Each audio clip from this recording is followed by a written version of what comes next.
My name is Beth Anderson. I'm the Executive Director here at Hill Learning Center, and we're so glad to have you out this evening to learn about productive struggle in math as part of our community education series. I wanted to start by getting a sense of who's in the room. How many of you have, this is your first time at Hill Learning Center? Fantastic. Well, welcome. We issue a special welcome to you. And for those of you who may not be your first time at Hill Learning Center, is it your first time at Community Education Series? Anyone? Several of you as well. Good. Well, our Community Education Series really is one of the things that we do to try to provide support to educators, parents, professionals in the community to bring in research-backed kind of best practices in the field and give you the opportunity to learn from some of the experts who we turn to here at Hill as we are training our teachers and training our faculty and engaging our parents and make that more broadly accessible. For those of you who are new to Hill, we have been around for about 44 years, and we are education nonprofit with a focus particularly on serving students with learning differences and attention challenges. We do it through a range of student programs, school year, summer tutoring, as well as teacher training, partnering with school districts across North Carolina and the Southeast to get our methodologies and strategies out there, and just in generally trying to serve as a hub for high-quality, research-based practices for students with learning differences. I am thrilled to welcome Katie Baker back here tonight. Yeah. It's been a little while since she's been here. We first met Katie several years ago when she was still completing her doctorate at UNC, and we were just taken in by her just passion for both mathematics and high-quality teaching and high-quality learning for students. So she's been collaborating with us on and off for the last several years. She's now a professor at Elon University, where she is continuing her focus on math, and we're just thrilled to have her here with us this evening. And we'll turn it over to Katie. Great. So thank you, Katie. Thanks, all. If you missed the memo, we'll be doing Turnin Talk, collaboration, talking with each other tonight, so just making sure you're around or by someone to talk to. And thank you so much for being here. Thank you for sharing in the math enthusiasm tonight. I am enthusiastic about mathematics and how children think about mathematics and how students problem solve in mathematics. And to punctuate that enthusiasm, they have also double mic'd me. So it is very enthusiastic tonight. I am in the Department of Education and Wellness at Elon. And like I said, I am just here to share some joy, some math joy with you tonight. So before we do anything else, just a quiet thinking moment. When I say math, what are you thinking? What adjectives are coming to your mind? So the adjectives.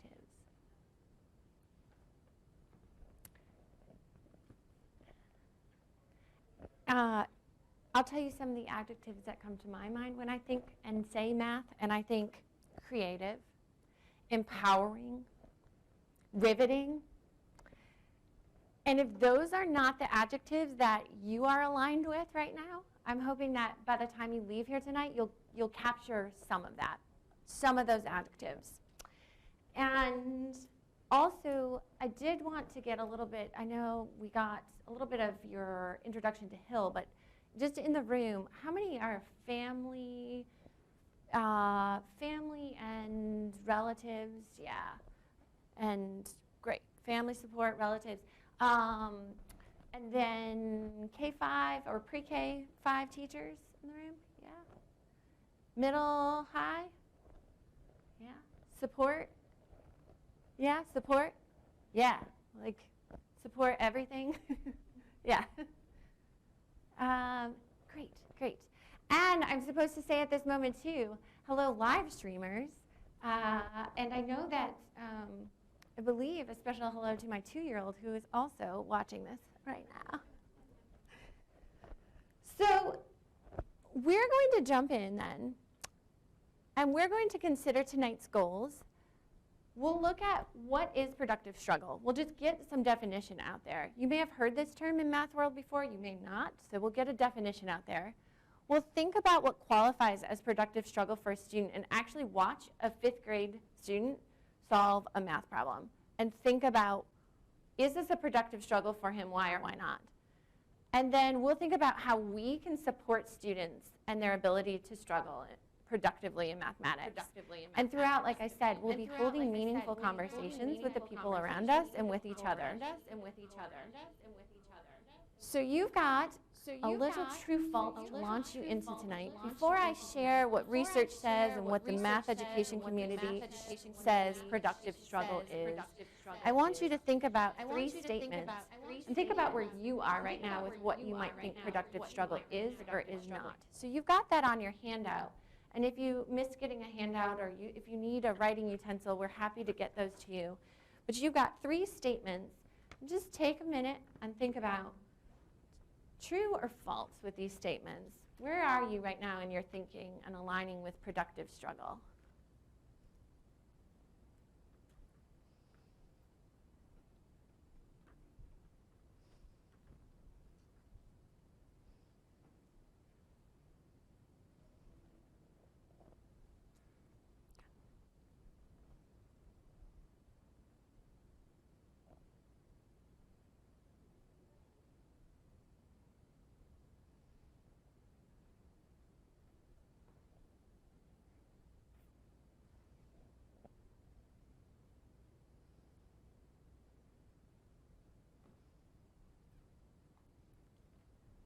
And as some people are finishing their true faults, and some people are ready to start reading what's up on the screen next, on the screen you'll see 4 boxes, 4 different colors. We have green, red to the left, blue, yellow.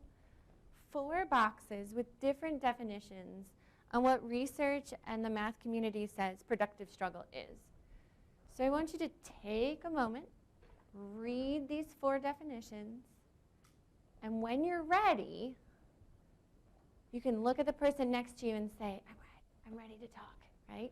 And then you'll talk to them and share which one resonates with you. Which one of these definitions resonates with you and why?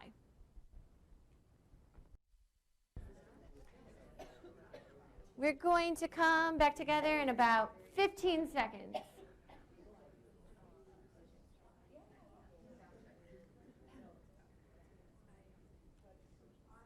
About 5 seconds.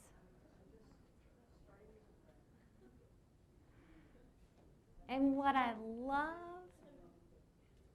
about this Turnin Talk that just happened is that there is a table here. I didn't say this, but if you don't know the person you're turning and talking with tonight, please introduce yourself. And another norm we tend to say is thank them for sharing their thinking when you finish a Turnin Talk, right? So thank you for sharing your thinking to all of you, and then we can continue that practice this evening. I saw you at the table introduce yourselves after you had shared, and I thought, yes, we all should do that. Oh, that's lovely. Good. I'm hoping for 2 volunteers. 2 volunteers in the space that are willing to share what resonated with them and why to the whole group. Yeah, great, thank you. So we have 1 volunteer. I'm a tutor at the Boys and Girls Club. Mm-hmm. I help kids in middle school a lot with math. And for me, I am hoping to awaken the one in the red and the one in the yellow. Eventually, I would love it if we could get to the definition of sport. But those 2 speak to me about a level of bringing an understanding about math and a joy to math. And presenting it to them in a way so that it's fun and interesting and so a puzzle that they're going to solve. Sort of what we talked about at that table, too. I'm going to take a technology break. Folks, you might have to give a quick synopsis. Live stream would like a quick synopsis of what you just shared. Yes. So we were talking about the joy of mathematics being represented in the blue definition, right? All of them. Yeah. Yes, the ultimate goal. And so just that it is the ultimate goal that we aim to get to in our practice and in our support. All right. One other person to share or add on to that thinking? You can also add on with a, "Ooh, I agree." Yeah.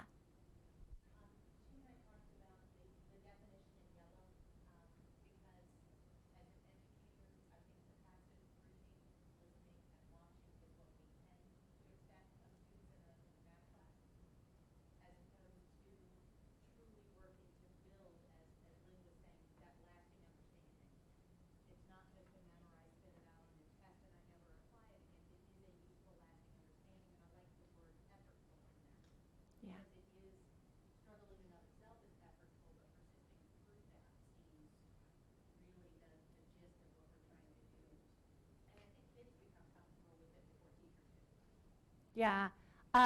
We're going to watch a video tonight that absolutely reinforces that we may feel uncomfortable even when the student is wanting to persist. So this yellow for the live streamers, we talked about this, the back table said that they feel that a lot of times mathematics teaching is that passive reading, listening, or watching is expected, but really what we're aiming for is that effortful practice that goes beyond to those conceptual understanding and skills. All right, you were all right. All four of those definitions are representative of productive struggle. They're representative of what we want out of mathematics. And productive struggle occurs, so what it is what research says it is it's when a student accomplishes a math task or problem that initially seems beyond their capability. So it's one of those moments where it's like, I don't know how to do this, or I'm not sure. And this second bullet is really important, for which there is no clear path to a solution, right? So part of that is it initially seems beyond their reach because there's not a clear path or solution. Like if there's a problem that immediately they look at and they know because they've been told to memorize and how to do steps, right? That's not a situation that can be productive struggle.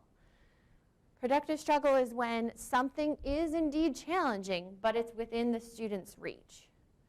So we have this fine line, right, of what is within the student's reach. And part of that is tonight we're going to watch again this video where initially what we see as adults that we're like, ooh, we're going to call it, this is too hard, this is too difficult. Students need time and space to really think through the mathematics to show us that it may be within their reach. So even if it's initially frustrating or initially like seems not there, we have to give the time and space and we have to protect that for kids. And I know if you are a teacher in this classroom or if you are a teacher in this space tonight, you're thinking, but it moves so fast. I have to move so fast. There are standards, there's pacing, I have to move.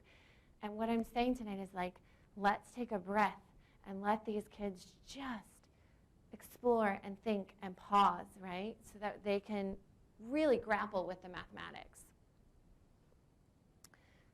Here's this fine line though. Productive struggle is not extreme frustration. So if what seems initially complicated, but you've got some strategies to start tackling it, productive struggle.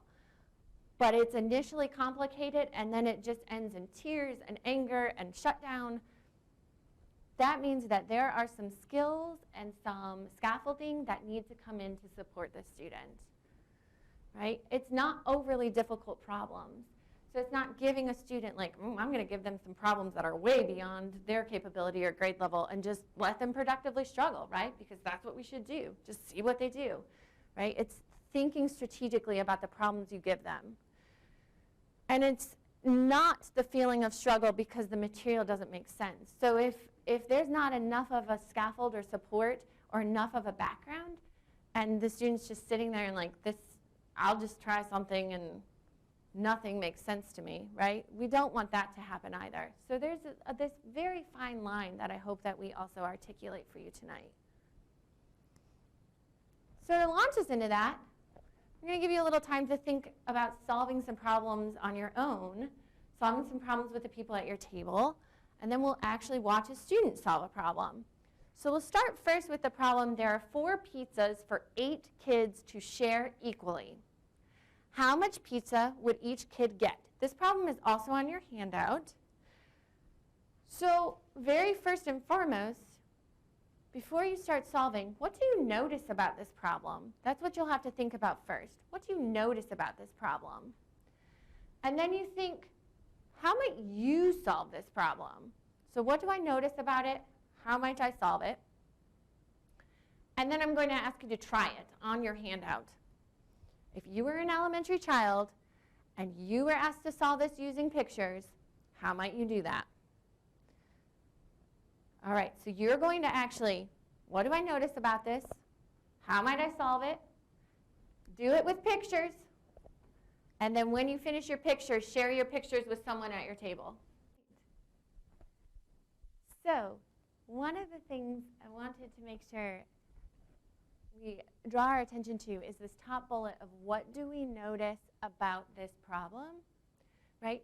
Just using that phrase and having students think about that phrase before they start any problem solving or math problem or any word problem is a really great support technique, right? So it's a great support technique before they begin solving. It's a great support technique during the problem solving process if they get to a point where they're stuck. So what do we notice about the problem, right? That's a nice thing because I'm not asking you to give me the answer or to, what do you think the answer might be, or what do you think this problem is asking you, or underline this keyword, or do that. Like, I'm just asking, what do you notice about this problem? And keeping it, like, you could notice that it's about pizzas, and that's right. And that's a place to start. And for our students who may be really at the point of fear or anxiety around mathematics, that's a nice question to launch into a problem without having to say, like, well, I know I'm going to have a right or wrong answer, and I know that you know, it's either going to lead me on a path to keep solving or not. Like, it is about pizza. You're right. You did notice that it's about pizza. Let's think about what else we notice, right? So leading in with that question is a lovely way to start thinking about mathematics. All right. So you were tasked with solving the problem and then sharing with the people around you. And it was pointed out that an elementary child, right, that's a large range.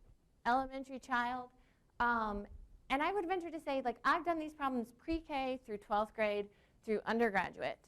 And when I ask all of them to solve it with pictures, people can use pictures at any point of mathematics solving, right? Like, pictures aren't just for elementary child. And so my intention was, by framing it like an elementary child, maybe you had a grade level in mind that you think you could go back to and use some pictures, but that I wanted a wide variety of strategies out there in the space. And I do acknowledge, and thankfully that was brought up, like when you say elementary, that's a wide range, right? So hopefully you were able to see that, though, in a lot of different strategies at the table. There are 2 typical strategies that I want to show you that come out when we ask, and again, wide range of elementary students. When we ask them this problem, one strategy is that they'll just split the 4 pizzas in half. Thumb up, anyone do that out there in this space? Just split them in half, yep. And then each kid will get a half of the pizza. So they draw all 4 pizzas, and then they say, well, if I have 8 people, let me just split them in half and see if this works. And one of the things about this strategy is halving is very natural because you share, right? So you share when you are growing up. You learn to share in maybe your pre-K setting or your kindergarten setting. And so kids start to have things naturally. So this problem is really a great entryway, especially if fractions are a stumbling block for a lot of students. Thinking about your number choice and allowing half to be the entry point is a great way to allow them to do what comes naturally or intuitively. Another strategy, I don't know if this one was out there in the room. I've got 4 pizzas. I've got 8 people. I'll just split each pizza up into 8s, right? And so what they may do is they say, okay, well, let me split it up into 8 pieces. Kid 1, kid 2, kid 3, kid 4, kid 5. So they get 1/8 or 1 piece out of this one, 1/8 out of this one, 1/8 out of this one, 1/8 for 4/8 in total, right? Which, what does 4/8 equal? It ends up equaling a half. But they don't need to know that quite yet, right? That will come in your conversation and your work. And so the beautiful part about problems like this is also allowing for multiple entry points and multiple solution strategies. And like I said, I've had, kindergarten students who can sometimes tackle this. I've had high school students, undergraduate students who actually, one sat down, Elon alum, at the table today and talked about, I've had to solve this problem before in your class. That's right, because these problems help us think about what concept is it helping us think about that I didn't actually ever tell you to use? Fractions, right? So I didn't tell you that this was going to be a problem that gave you a fractional answer. You have to think about fractions tonight. But these are ways that we can start helping students think about the mathematics, right, naturally and intuitively to get to that productive struggling point. All right. So now, you've got one more problem. It's on the back of your handout also, and it's slightly changed.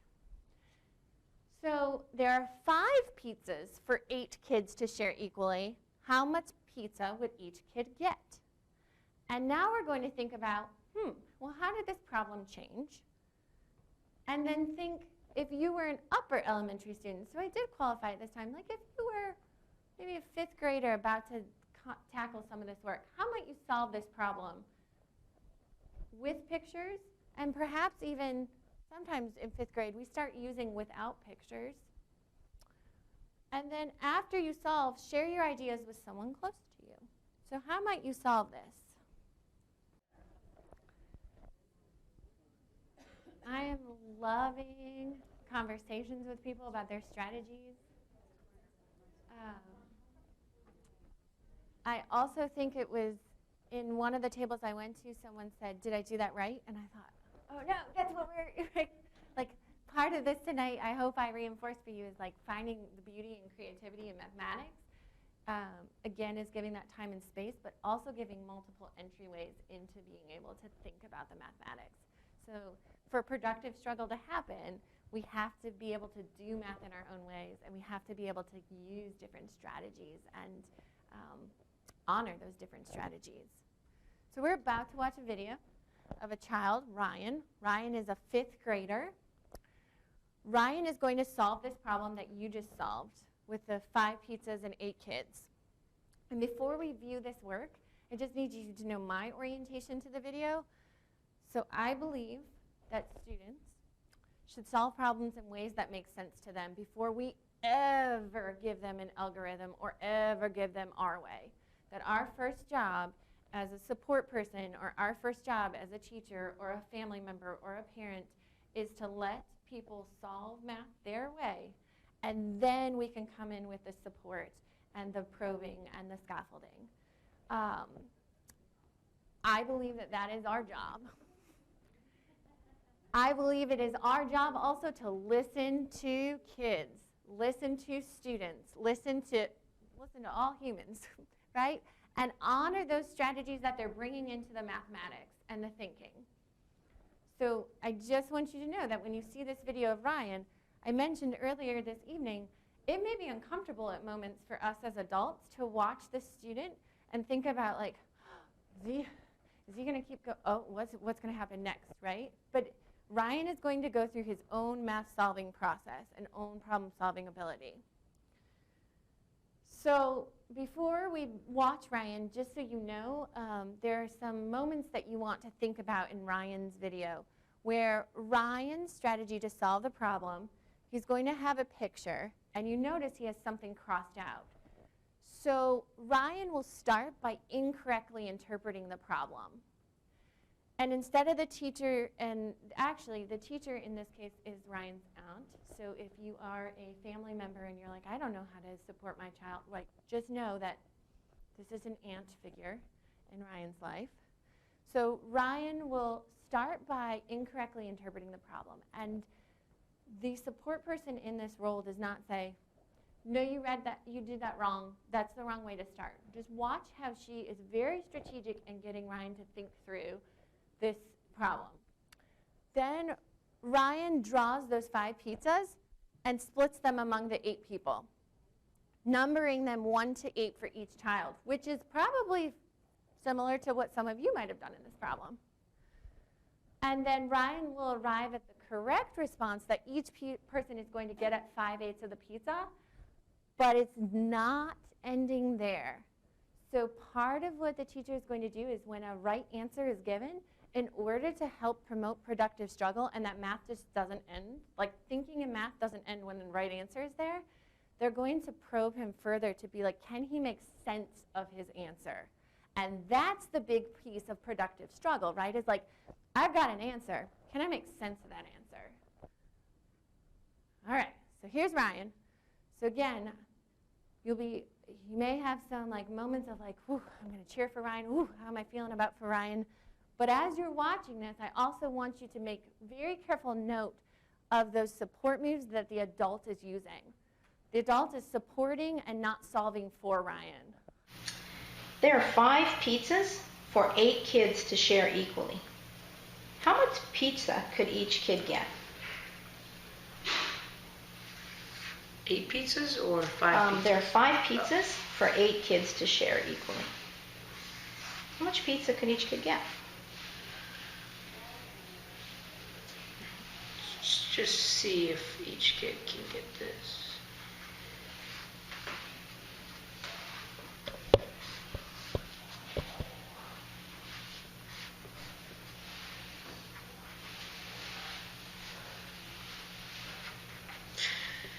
So 1/4 of 1 pizza.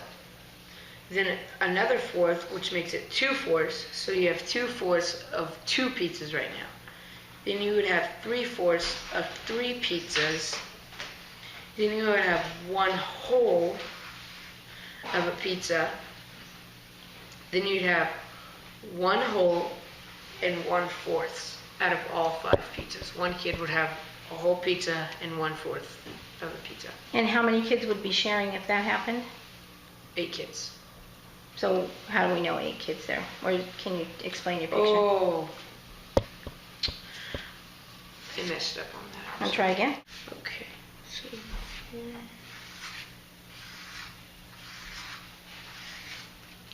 So 5 pizzas.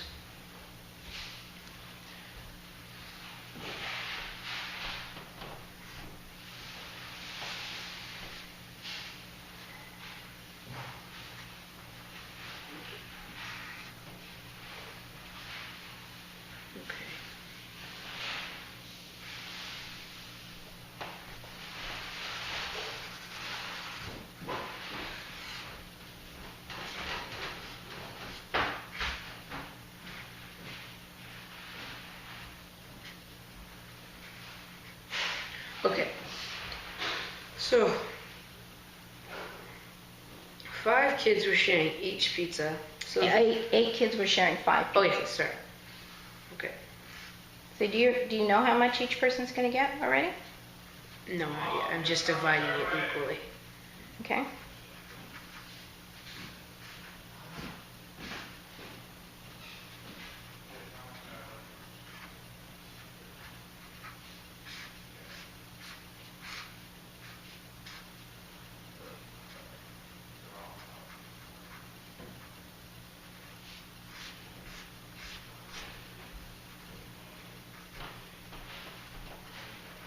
Okay, so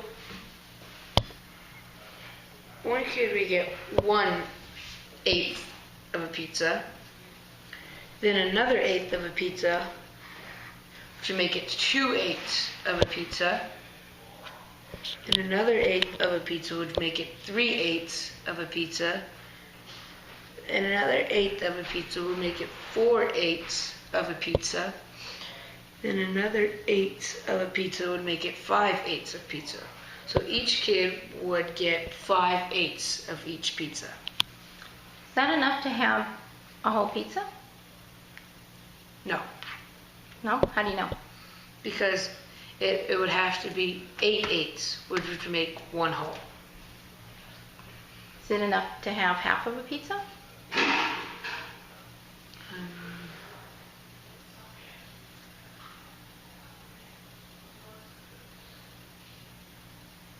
No, No? How do you know?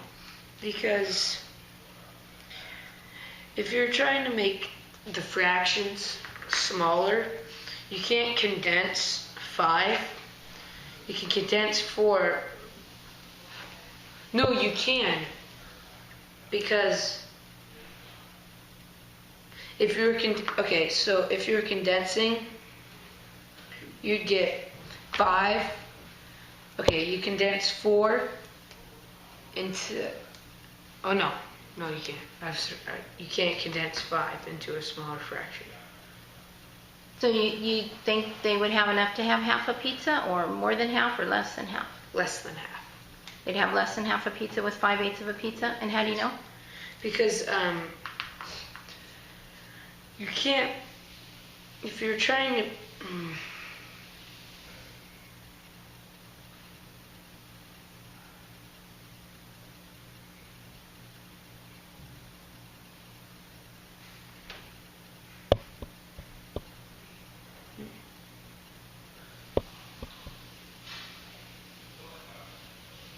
This is a harder question. yes. Yeah. You've done great so far. So how much pizza is each person going to get? 5/8 of 5/8 each pizza. of a pizza. Nice job. I know. Okay. They're gonna get more than a half of pizza because 4/8 would be 1/2. Then they basically have which would make it 4/8. Then which is a half. Then if it was 5/8, it'd be more than half. How much more than half? 1 fraction.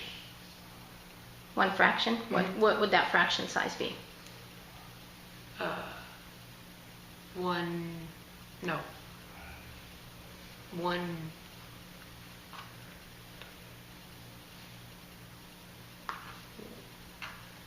So I heard you say 5/8 is more than 1/2 because 4/8 is 1/2. Yes. So how much more than 1/2 is 5/8? Oh, one.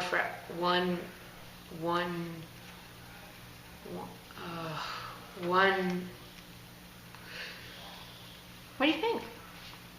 1/2 or no? 1/4? 1/4 more than 5/8? Why? No, 1/8. Because if you added 1/8 to 4/8, it would make it 5/8. Nice job hanging in there with that one. We're bringing a third mic into the night because we're that much more pumped up about mathematics at this point.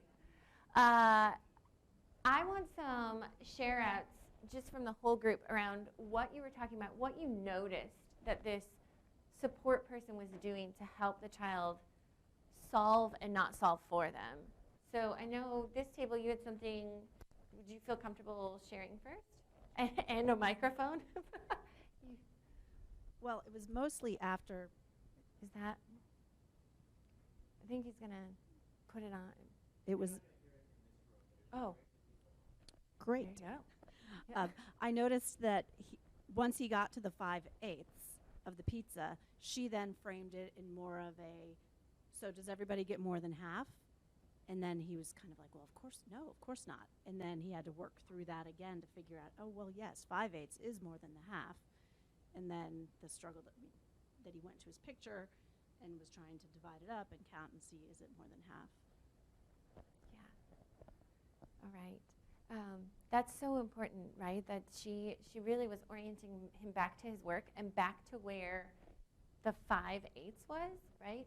So back to where we said at this table as well, back to where he had his answer. Like he felt pretty confident about the 5/8. So the teacher kept going back to that point, helped him then to be able to use that step to go on, right, into the other pieces of the problem, which was part of that first definition of productive struggle around having enough of the underlying facts and skills to be able to keep going and persisting in a problem. So she knew that and said, well, I knew the 5/8 was where a part where he had it, so I'll keep referring him back to that. Another share. Yeah. said no. Yeah, say more about that. She never said no. What does that mean? Well, for me, I say no a lot to my son. So Yeah. I was like, that was great. Like that Yeah. felt like a fun thing to watch.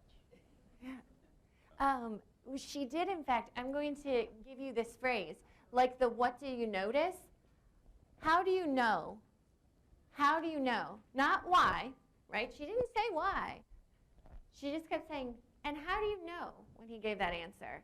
And when he gave the answer that it was 5/8 would be less than a half a pizza, right? She said, how do you know? Or when he gave the answer to that first problem, 1 1/4 was the answer, and she said, and that's 8 people sharing? And he said, uh-huh. How do you know? Right? And then he went back, and if you remember that moment, he looked at his picture, and he goes, oh, and put his paper aside and went back, because there weren't 8 in that picture. And by using how do you know? So anytime I'm like a no, start again, I'm like, oh, how do you know, right? Like changing your nose. Thanks for bringing that up. One more to share. We'll keep moving. Yeah. We talked about how when he split up the pizza and numbered it, he didn't number it like a clock goes. And so it was really hard for him to see that 4/8 would be a half because it wasn't like horizontal. If he had drawn it like that, it might have been easier for him to see that 5/8 was 1/8 more than a half. But yep. And we also talked about how it seems like he had been through this process before because he never asked like, am I right? And he was totally cool with not hearing any like yes or no or anything like that. Yeah, so this was not the first time this child has solved a problem like this, right? So that's important to note, is that, you know, in our fast-paced and in our math where we feel like we have to get them ready for a test, by taking some time to solve problems and thinking through any child, just giving them time to solve problems, then they're that much more prepared to have the skills to think through problems on their own when problems get challenging, right? So he had to have some time to do that first. And someone had to be patient with him to give him the time to do that so that he could get to this point in problem solving. Because you're right, he didn't keep looking at it, and he's like, am I right? Am I wrong? Is that right? Can I keep going? Like, well, give me a tip, give me a help, right? He really looked to himself for the answers. And again, that time and space for kids to be able to do that, for any person to be able to do that. All right, I think you just turn it right off. So I'm going to take us back to those red and blue from the beginning of the night. In the red, the effort to make sense of something, to figure something out that is not immediately apparent. And the blue, opportunities for delving more deeply into understanding the mathematical structure of problems and relationships among mathematical ideas, instead of simply seeking correct answers. Everything you just shared out in this room are those two definitions of productive struggle, right? And thinking about, especially, Ryan shows us that, and his support person, his teacher, showed us that she didn't want just a right answer. She wanted to know, does he know the relationships of that mathematics? And so when he gave the answer of 5/8, the interaction could have been done. But instead, she said, is that more than a whole? Less than a whole? How do you know? More than a half? You know, and how much more than a half? Really thinking about, does this answer, can he pull on this answer to think about the mathematics and think about the relationships of it? So that would be another little hack in your support roles. Like, when a kid gives you a right answer, can they contextualize that right answer? So again, articulating reasons that this is a productive struggle for Ryan. At the beginning, Ryan's not able to immediately solve and be like, oh, I know it, it's 5/8, right? Because if he does that, then that's not a very challenging problem for him. And we don't really have an opportunity for productive struggle if a child can look at a problem right away and say, yep, 5/8. And we talked about, eventually, you do want kids to be able to do that and see that relationship beautifully in a problem quickly. But we need to give them time with these and grappling with it first. So he keeps working. And note, this is really important. Working for Ryan is sometimes sitting quietly and sitting with his hands on his head. What seems uncomfortable for us is actually a thinking process for a student sometimes. And especially, I don't know if you've ever interacted with a tapper, like a foot tapper or a pen tapper or a finger tapper, or sometimes they're more verbal in their frustration, like a like a sigh, right? Or anger sometimes comes out a little bit. You want to be really cognizant that people think differently, right? And not all are quiet thinkers like Ryan, and we need to be thoughtful about that. Like, we need to give people time to think, and they may look different when they're thinking. Ryan also pauses to revise his thinking, and he takes pretty long pauses, and that means the teacher has to give really long pauses and patience. I have shared with this table, I have watched this video time and time and time again to learn from this like guru of patience. She is so patient in what she allows children to do and think. At the end, Ryan then continues to work on the problem. Who saw that flip up of the camera where it went, whoa, right? The teacher was going to end the interaction. She said, this is a hard problem. You've done great so far. Thank you for your thinking, and then was done, right? Like, we'll just have him end on the note where he goes back to the 5/8 and be done. Ryan is the one who wanted to keep the interaction going. So thinking about that sometimes, like, not all students are going to say, I want to keep thinking, I want to keep thinking.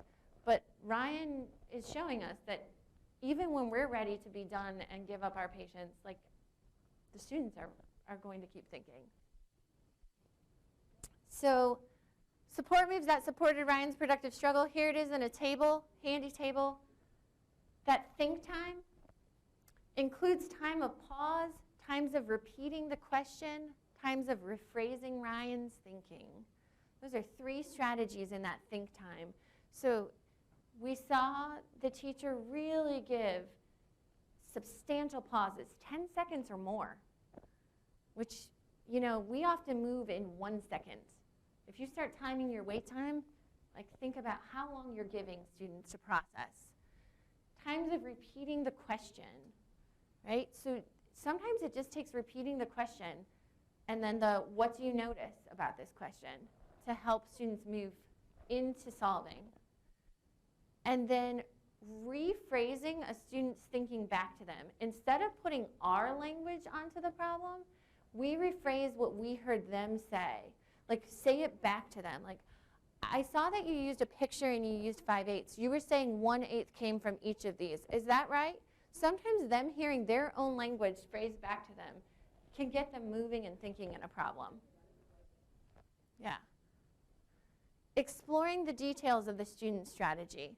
This is another piece. These are questions that went beyond the initial problem and had Ryan relate his solution back to his correct thinking, right? So we talked about that.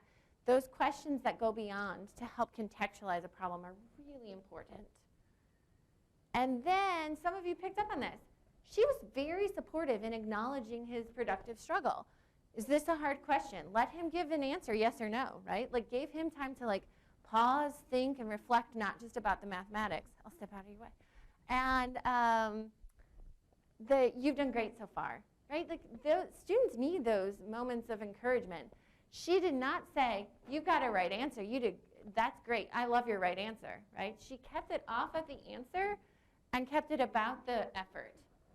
So again, praising the effort, back to that definition at the beginning, like that effortful practice, that effortful persistence. Praising the effort and not the solution.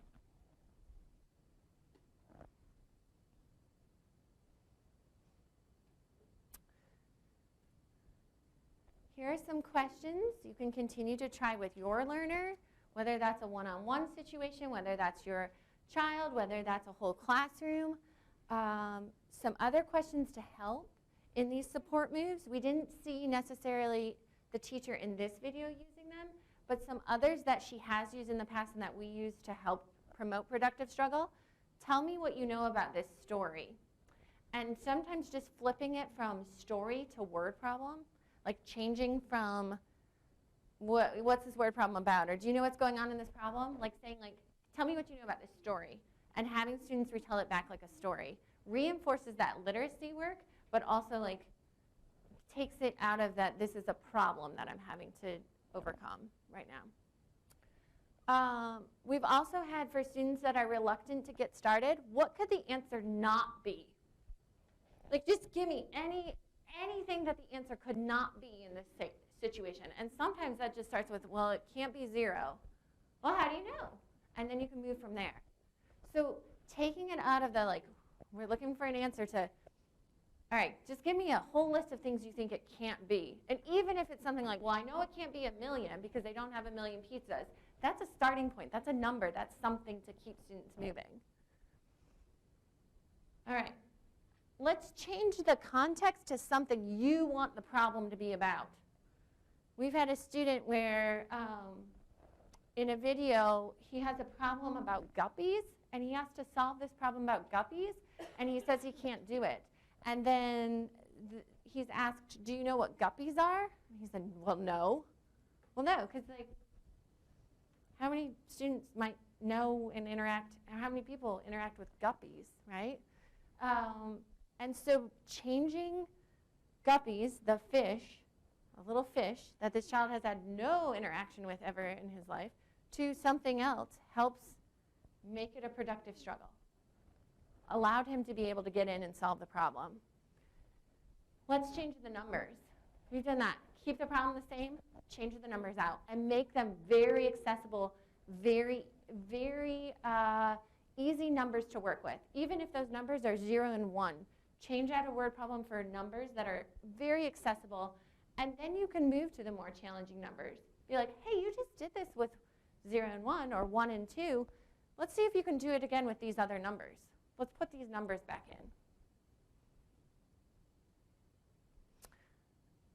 in. Then I'm also going to part this and say, let's take a moment and think about, we need to be so careful with how we talk about math in front of our learners. Because I've had many times sitting in a conference where I've never heard, I was never a reader, so that means my child won't read, right? Like, I've not heard that. In fact, if someone had struggled with reading or weren't really considering themselves a reader, they wanted their child to read that much more. But the opposite happened with math, where they said, well, I was never good at math, or I didn't like math, so my kid probably won't like math, right? I venture to say that here tonight, all of us can leave and say, let's reframe math just as useful, just as powerful, just as needed, and everyone deserves an opportunity to learn it, right? And we can give that to students. I just think we need to be so careful with how we talk about it. And I'm not saying everyone has to leave here and say, I love math. This changed my life. I love it. It's my favorite subject. It should be everyone's favorite subject. I'm saying everyone at least deserves a chance to learn math, right? And not feel like they're shut down or they're not the ones to, you know, oh, only these type of people can do math, or only if you're fast you can do math. Like, everyone deserves the opportunity to learn it. All right. Believe it or not, when someone walked into this room tonight, they said, well, what's the difference between unproductive struggle and productive struggle? And I said, there's a slide for that. Unproductive struggle, indicators, causes, and shifts. So unproductive struggle, when we talked about opening tonight, what productive struggle is not, that high student frustration. If there is, and you will learn your learners, if there is high frustration, where it is, like I said, anger, tears, just really yelling, shutting down, not able to move into the problem, right? Like we saw Ryan, even though he was being asked some pretty tricky questions, he kept moving. He kept thinking and doing something. So we usually say high student frustration. One of our #1 causes we look out for are it's problems not within reach. Those problems were within Ryan's reach, thankfully, right? Because we had, like, he had the 5/8 answer to then move into the other problems. So there's probably problems are not within the child's reach if there's high frustration. One of the shifts is unpacking that context. Like, think about it as a story. Think about how you might change it to a story that's more relatable to the student. Think about tying into, is there any other problem they've solved like this before? Have you solved something like this before? When? You know? Oh, you've not solved something like this before? Well, let's think about how we can unpack that further. Another unproductive struggle move is they're unwilling to persist. So you may have a student that's like, I don't want to do it. I don't want to work anymore. I can't do it. Like some students want to keep persisting to the point where they get to high frustration. And some students are just unwilling to start or unwilling to keep working. And a lot of times we find that those are the students that are not used to that high cognitive demand, right? They've been taught that math is fast, math is answers, math is keep on going, right? And so that's where you really have to, even though it's maybe painful for us to slow down to where we think it's too slow, slowing down to give that time to kids is really important so they get accustomed to high demand work. And this is where reinforcing norms becomes important, that positions student competence. And examples like if a student says, I can't, you can't. You feel like you can't right now.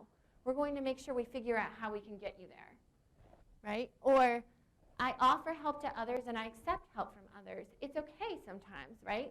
When you know something, you share your expertise and then be willing to accept it as well. One of the websites from ASCD, they have a Habits of Mind with a free infographic around, and there's a stock program also. I'm not here to like encourage this or not bought into this. So I am here to say though, there is a free infographic around norms. So that might be something that's helpful if you need to post in your house or in your classroom around this habits of mind. Truly things like persisting, I keep trying, thinking flexibly, sometimes I try a different way, right? It really takes the language and ideas of productive struggle and puts them in some student-friendly norms and language. I also, before we leave here this evening, want to think about unpacking productive struggle for all. And this is one more Turnin Talk where I just want us to think about what were some of Ryan's gestures during the productive struggle. And this one's going to be a short Turnin Talk, like 15 seconds, tell someone what's one of his gestures during this interaction. Some of us are sharing and talking about our commonalities with Ryan or our own thinking postures. And I love that because we all do have these different thinking postures. So I do want to point that out, that do all children productively struggle the same way? No. Do they look the same? Do they sound the same? No. And we'll say that again. And even some of you started to share that around, like, I stared off, or I looked down, or I do that same thing. I put my hands on my head, right? I will get that foot tapping so fast, and sometimes to like the, I have to be conscientious of others thinking, right? Like, I've had people say, like, you are moving and shaking the entire table right now, please stop, right? And I have to think about, like, that's how I think through a problem. And what do we mean when we say productive struggle for all? Again, that's going back to that productive struggle and math is not just something for certain students, right? So for a while, we had this societal norm that boys were good at math, and math is for boys, and STEM is for boys, and that is a gendered thing. And we are breaking that down, and that is not true, right? Like, there are not certain people that are born math people and certain people that are born not.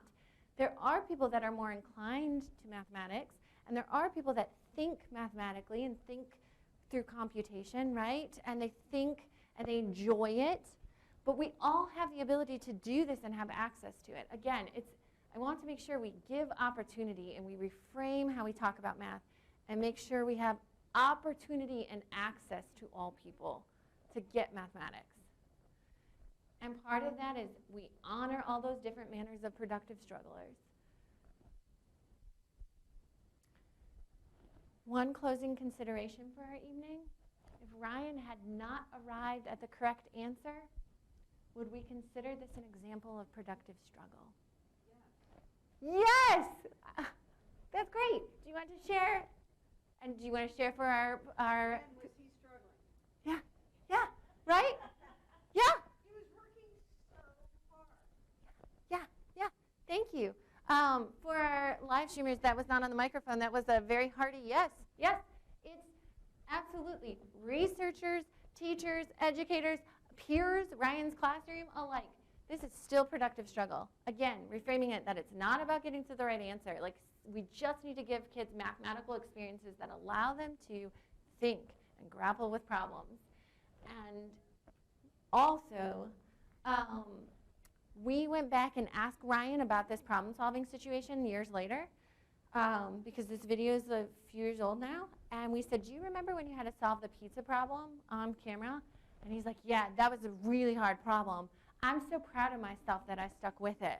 He remembers that, right? Like, that's an important moment for a kid, to remember those mathematical moments that they feel like they did something.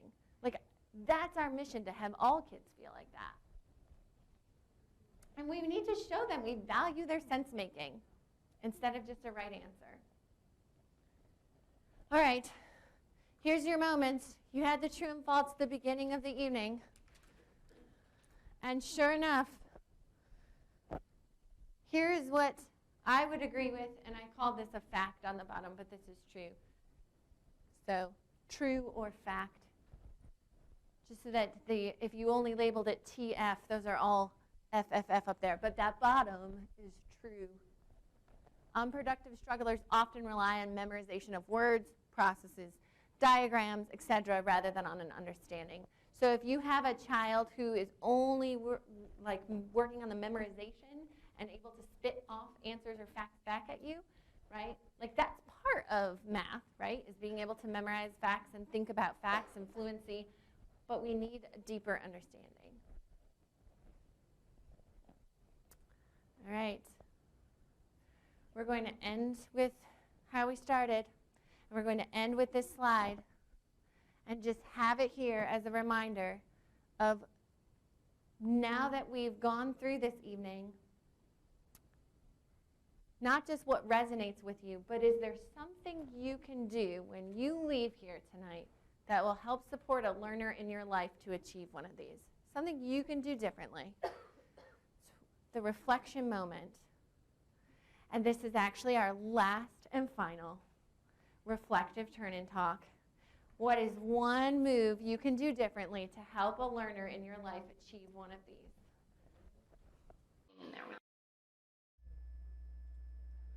A special thank you to Naomi Jessup at Georgia State University. She's been my teacher companion and teacher educator companion in this idea around what productive struggle is for students and teachers. And also thank you to Vicki Jacobs, Susan Empson, and Joan Case, collaborators, stellar collaborators and researchers around mathematics and productive struggle. Coming soon, the 5 of us have an article together that will be in the new NCTM journal.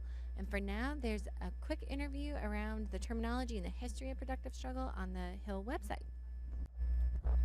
And any questions, please reach out. Thank you so much for joining us this evening.